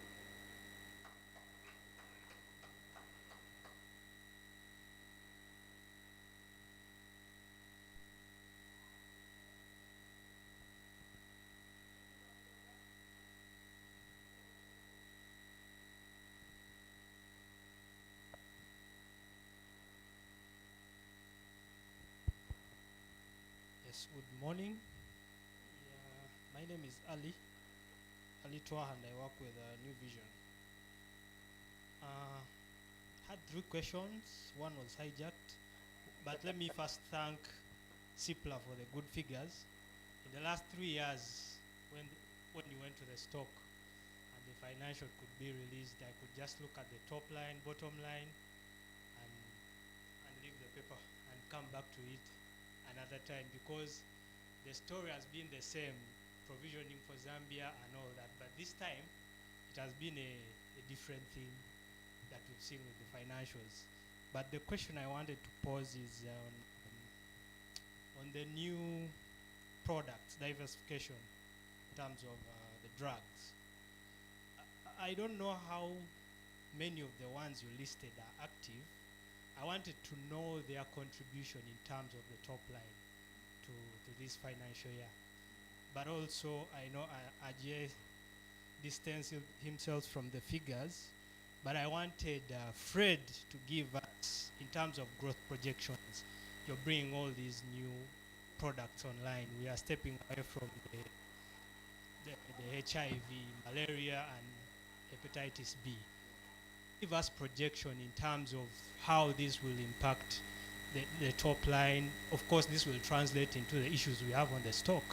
Just give us a bit of insight on how this will turn up. The other thing is, I wanted to ask about the share price, but I think you've given a good response. And Ajay, in your remarks, when you are giving I picked, you said the problem where the business was run, I don't know, just put context. What did you mean by that? Was it a management issue? Because we've seen costs coming down this time around, and over the last 3 years, it's been just a bit more insight. Thank you.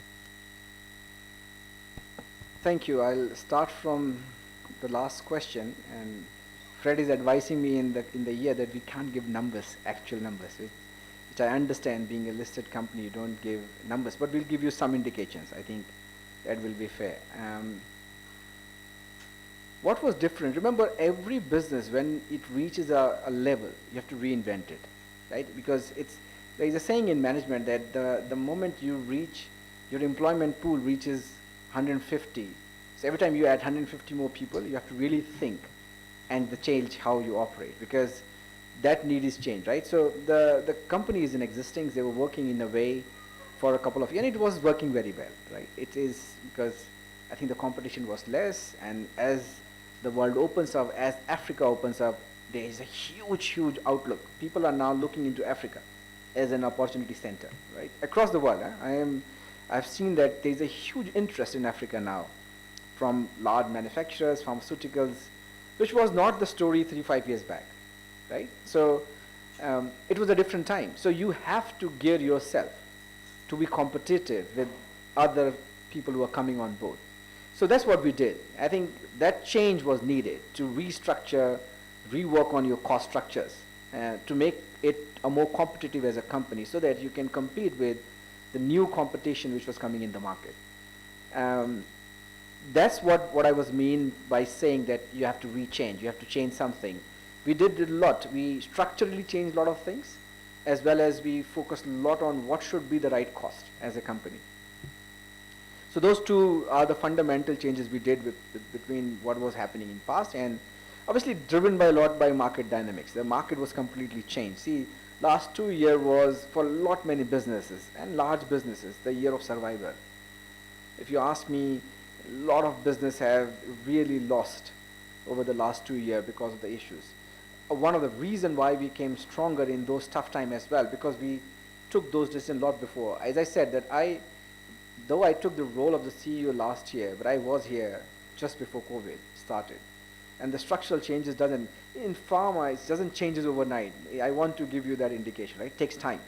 So the process of change began a lot earlier. It's not like it happened in 6 months, but we see the impact in this year, right? So I want us to understand that bit. Coming back to the question of how does these new products contribute to the numbers. Now numbers, because remember private sector is a very small component in our business. It's not a large business. See, if you have $74 million, private sector is hardly $2 to $3 million. Right? So it's very small. Even if it grows double, still if you see a portion of, it's going to be still a small number. Right? So we think that segment can be a lot larger in 5 to 6 years. But right now it's about to grow that segment and grow double digits. That's how we are targeting. These products, some of them will contribute, some of them will come for future. Remember, the cycle of bringing a product in pharma is close to 6 to 9 months.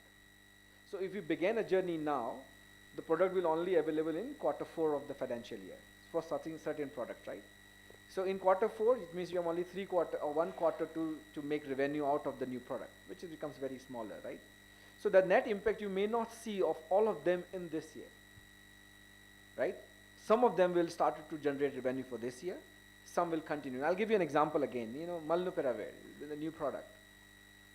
Somebody will ask, okay, give me what the numbers will look like for this product. For this product, when we introduced, was actually with the intention to make money. I'll be honest with you. It was that in Africa, who can create access for treatment for COVID? The idea was we bring a product which nobody wants to bring. There is a problem of access of these products in Africa. Now, private sector, we're going to go introduce and launch the product in private sector in next 2 to 3 weeks once we get approval from NDA. Then we're going to map out what we can sell, how much, and it's also subject to where COVID is, right? So if COVID tomorrow becomes a big problem, and you see the new wave coming. If I was reading a newspaper yesterday, I think it was 67 people average per day who were infected with COVID, gone up to 100. When I see statistics across the world, it's accelerating. Somebody's saying COVID 5th wave is coming. And it already came in many parts of the world. And that's where when you have vaccination happened with a lot of people, mild to moderate, product is here. Lot more treatment. So we don't have numbers for the product, but the idea was we bring solution into the market for treatment. We do believe it will do considerably well. Can't give you exact numbers. But for private sector, how aspiration we have kept for ourselves, that should be double-digit growth from the previous year. That's how we are targeting. I can't tell you that it's going to be, 5, 10 million, but double digits. That's the aspiration we have taken for a new private product. And not all of them will contribute in the first year, right? It's a process of tech transfer beginning, launching, getting it approved, and then it comes for private market circulations.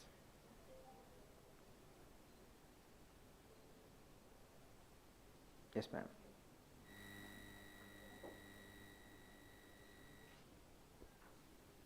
Hello. Thanks, CFO, CEO. My name is Gloria. I work with Sanlam Investments. I just have one question in relation to the new plant.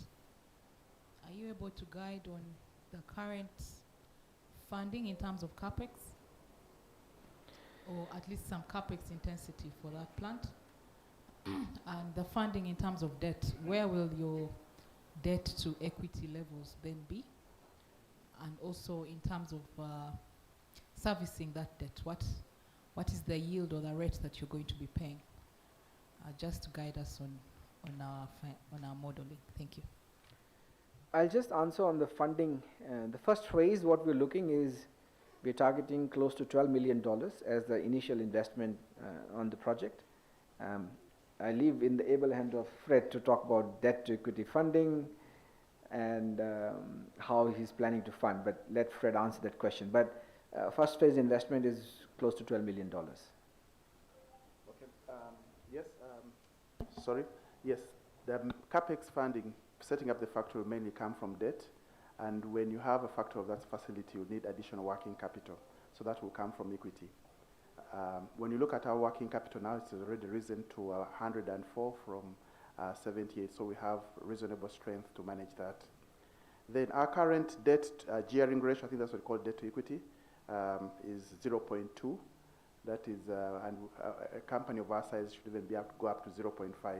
But I think it will settle in about 0.4 for the early stages of the factory. Then it will then come down to 0.2, maybe in about 4 to 5 years.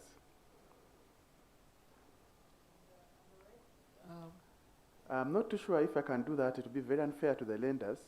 It will be extremely unfair. But yes, there are very competitive rates, and they are within acceptable levels. Thank you.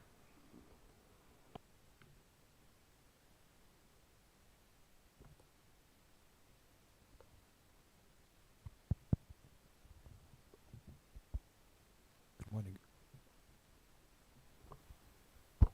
Good morning, everybody. My name is Sydney. I am with SBG Securities. My query here is that over the past couple of weeks, there's been an increased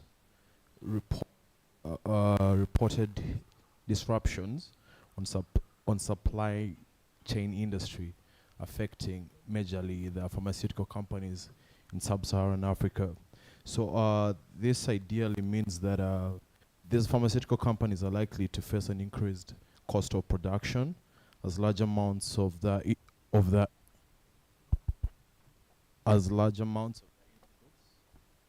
exported. This coupled with the foreign currency exposure will continually adversely affect the company's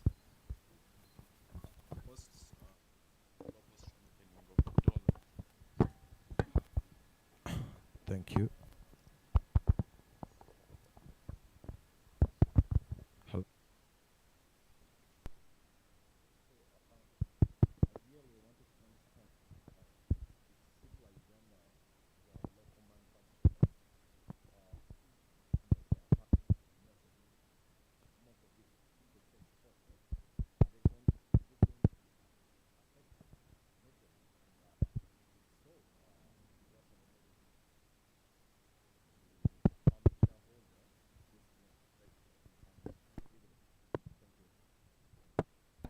I'll answer a bit of the question. I think the mic is not working, but I'm loud enough.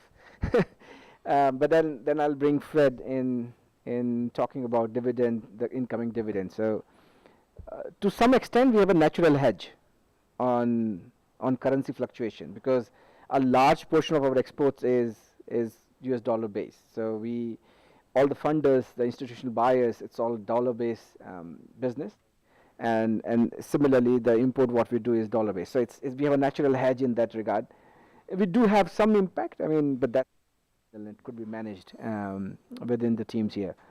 Number two, on supply disruptions, I told you that we have a huge, if you look at our balance sheet, one of the big element is our inventory. And it was asked in past as well that why it's so high. It's to de-risk these things, these disruptions, what we see. Some was anticipated because we have a risk management framework. We work on a lot more risk. We analyze the risk before the time. And then we take proactive actions to build certain level of inventory. So if you see even last year exit balance sheet, there is a up in our inventory, a significant up actually, by 20 billion Uganda shilling, I think. And the idea was to create a hedge about these risks that are coming, because now we carry close to 2 month of inventory at site for key supplies and 1 month in transit. So that keeps us continuous. The supply disruptions, definitely we have risk mitigated. You know, small here and there challenge every company gets, but a large scale, the large imports, what we do is we carry 2 to 3 months of inventory, 2 months in site and 1 month in transit. That's how we operate. So yeah, so de-risking activity what we did. Some inevitable against these things happening. Some impact does come. You know, situation Kenya is going for election, but then when we know that Kenya is going for election, we started already building de-risking activity. What I have to do, what comes from there, how we manage that in between. So, right, you know, that's the routine work of risk management. You anticipate risk before time, and you started to build mitigations on it. So, pretty confident that these are things, you know, within our control. But I will ask Fred to add, if you would like to add anything in it. No. I think you've answered everything.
To answer your question,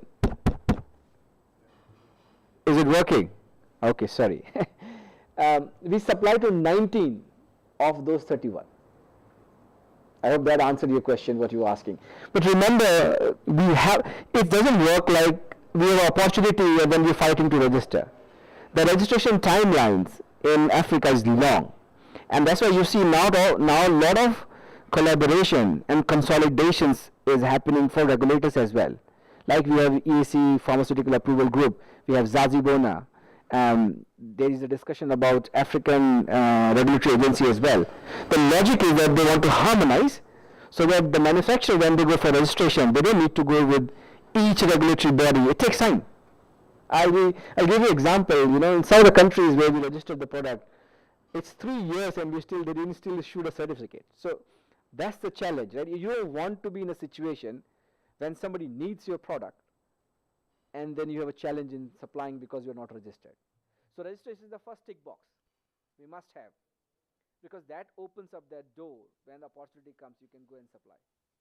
So that's why 31 countries is where we have access, but out of those 31, supply to 90. What?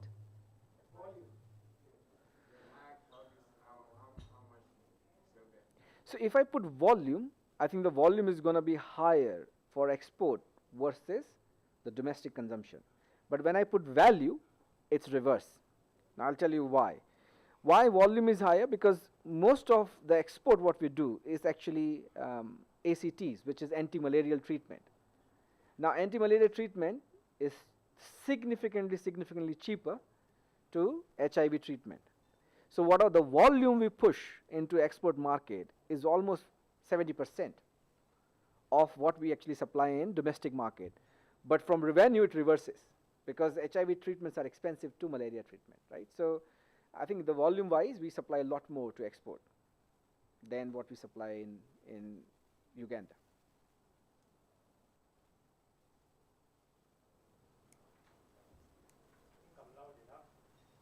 Just one.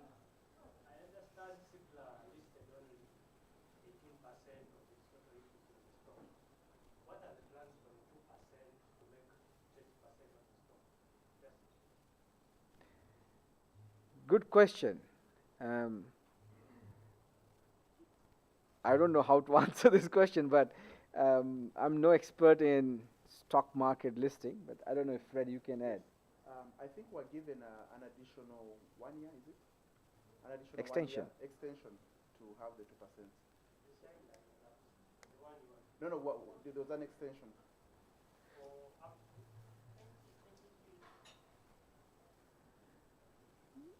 So I can give you a little bit quirky answer that our big investors, they don't want to lose any equity. They just love us. That's 2%. But I think it's a process, and we are working with USA to say what we can do. Yes, sir. Thank you so very much. My name is Joshua Kagoro from UBC TV. Let's talk about drugs. Drugs manufactured locally. How effective are they? Then we need to understand the consumers' feedback as being effective, but what extent? Then you tell us about those drugs. You talked about ARVs. Be sure you do not do this locally. You talked about cancer symptoms and all that. And everything that's called that docket. So for the benefit of our viewers, we who broadcast these stories, break down for us those drugs and your plan with NDA. Because I believe you follow the mandate of the NDA to ensure safe and efficacious drugs on the market, right? So tell us about that briefly. Thank you. I mean, it's a very, very good question, and I really appreciate you asked. One of the reasons, and people ask us, that as a company we have huge operation cost. If you compare other companies, they may not be listed, but if they share with you their data, you'll see we have a huge operation cost.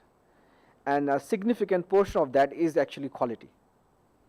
I'll give you an example. I think we are the only company which is monitoring and measuring pharmacovigilance, right? That we continue to see and get input from people who are consuming our drugs on pharmacovigilance, safety, efficacy of the product, side effects.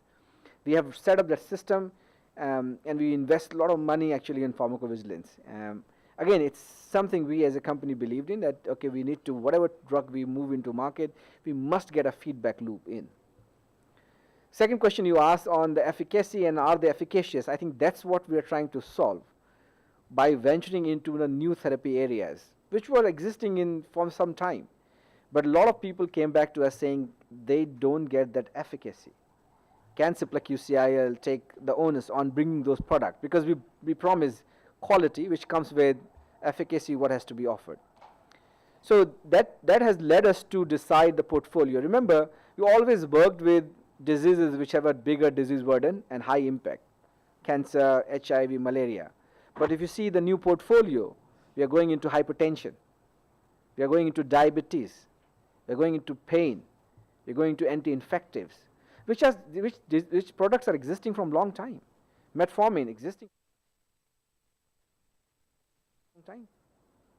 But what we're bringing on table is that when we make it, I don't talk about others, maybe they are doing the same thing, but when we make it in best quality and highest efficacy. You will never see compromise. It may be a little bit expensive, unfortunately. But that's what we bring. We don't bring any substandard products. It's not in our DNA. It doesn't work with us as a company. So I think that input has led us to decide to move into these therapy areas.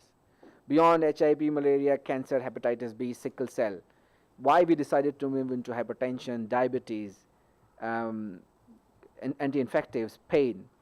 One, obviously that these are growing disease burdens, and we can utilize the same assets to get the yield, produce these products as well. Two is to bring the quality medicines in the market. About CIPLA QCIL, I mean, that's what which is a big principle on which we stand, is our quality. I hope I answered your questions. You asked a couple of them. And please do carry these stories, because, you know, where we can participate and create awareness about this. I mean, fake medication is a big problem in the world. It's not just here, everywhere. Africa has, I mean, there was a study, I think this says 40% what comes here is fake.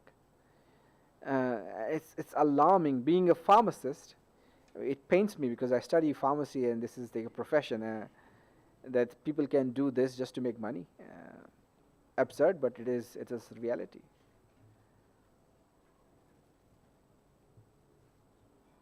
Yes. I'm Agnes from TML. So quick question is, you talked about the new COVID treatment. So my question is, does this treatment work on all the COVID variants, or there is going to be an upgrade? Based on the data what is available, it works on the current variants. We don't know, because as the new variant comes, the drug has to be tested to know whether it works on the new variant or not. But on the existing one, it does work on the moderate and mild cases, but under supervision and prescription. It's not off the shelf. So doctor has to prescribe and supervise this treatment. So there is a full literature with, you know, what and how to use it. Once we are in market, once we launch, once we have approval from NDA, I think we'll provide a lot more detail and probably do a session with doctors, you know, to further make people aware on this treatment. But it's very much available on the market. I mean, you can read about on internet. It's a lot of information is available as well. But please, I will really encourage that take it after the prescription, and prescriber has to, you know, give you prescription. Any medicines which are prescription driven, please make sure you follow doctor's guideline.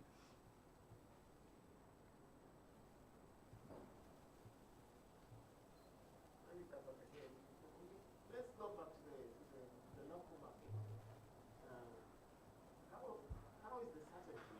When are you expect before the end of this year that the private sector will walk into CIPLA, make orders, and that people? So it's a cycle we already began. So I will not say that, you know, everything will happen at the end of the year. No. A lot of the activity already began. So we already have the first product, azithromycin 500, already made. It's there, available in the market. It's called Azisip. We will, in next 1 month or so, we'll have 2 more products already available for launch in the market as well. So it's not like we didn't begin the journey, already started. But all 9 will happen over the course of a year. Right? So it's not like all 9 are happening now, all 9 products what we want to launch. Some are already there, some started to launch. So over the course of the year, we'll see the launches of all the 9 products. So private market has already began. We're already there.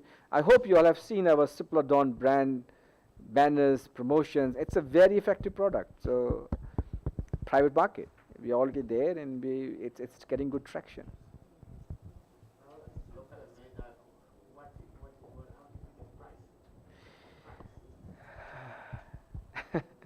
Good question. Now, price dictate what it takes to manufacture, right? As a local manufacturer, obviously we don't, you know, we're not here to abuse the price. I know there is no pricing control, but we're not here to abuse the price. The idea is to serve the country and to relieve the pain what people have. But obviously, as a business, we have to make some decent margins as well. So it's going to be a fair price. Not going to be the expensive one. It's not going to be also the cheapest one, right? It's going to be affordable. And the idea is that it has access, people to trust the brand when they buy. They will get that efficacy in that treatment. They don't need to go 2 different, 3 different treatments.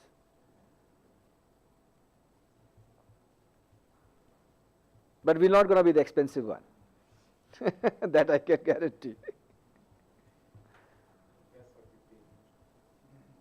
No, even this product, when we bring it to market, you'll know the price, right? But you'll see somebody importing this product already in the market, you can see what the price is. And then you see when we bring what will be our price.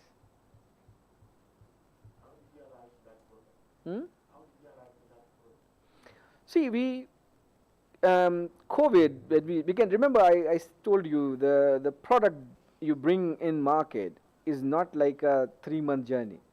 We started it when the 2nd, 3rd wave of COVID hit. And we were closely working with, do we have treatments available? Then Merck, MSD, came back with the treatment. It was in clinical trial, it was going through. We reached out through our partner in India, CIPLA, to say, can we manufacture in Africa? Can they give us technology and know-how? And through CIPLA, we got in licensing, and then we made it here. But the journey is not like we decided in January and we did it now in March, April. It began long back. When the product came in limelight that it has the potential to treat, the journey actually began at that time. So I will say it took almost a year to be in this stage to produce the product. Yes, obviously, right? Because technology and developing molecule right now is not what CIPLA QCL do. We depend on partners to help us, right? So we only actually, I don't know, pharma value chain has a research and development, source manufacturing, sales and distribution, and after sales customer follow-up. So this is a value chain of pharma. I think we are on the last leg of it. So sales, distribution, manufacturing, to some extent now sourcing and registration. The first element, which is product and technology, we still depends on partners. Yep.